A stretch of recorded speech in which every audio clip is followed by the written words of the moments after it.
Hello mga palangga, paborong sa Dilia Vlogs, December 31, 2025. Guide nato karon nga adlaw is 0:08. Pwede ninyo ubanon kay usay mag-uban pud na sila.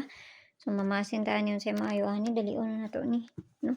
Gikan ko natulog katulog na pud ko balik sige na tagtulog ani.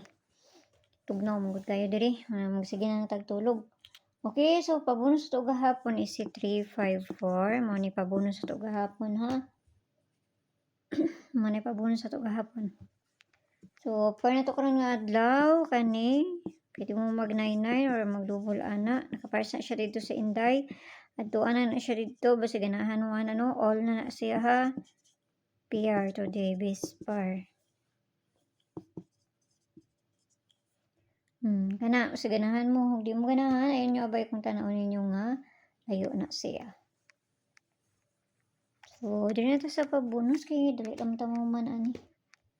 Di abay ko manghatag dadagang langay pa no. Pasana na to ni.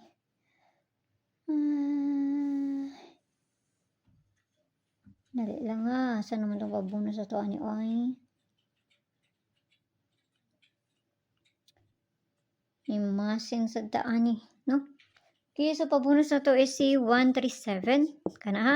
Kamu na bahala na plus minus raman na sa kakuha ninyo anak niya no. 137 or pwede po mo mag 037 anak. So, kana. Nakakuha na sa pabkuha na to ha. Sa kuha na to gahapon.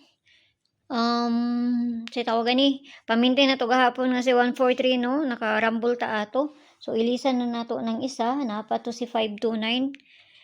529 tapos ilisan na nato ang 143 nato nga pamintin. So, masinasadahan yun sa maayo ani ha. Ilisan na nato itong pamintin nato. Tanag kani akong ihatag mo. Kuan dayon nagdili anawa jud tay mahimo lagi. Okay, so kana ra kay moray na diri sa kuag ampi ang tanan ug mayong buntag da sa inyo ha. Okay mo pagpalabi ginagmay lang. Kay wala kay baloon sa ilang bulahon kundi sila lang ang nakahibalo ani. Bye-bye.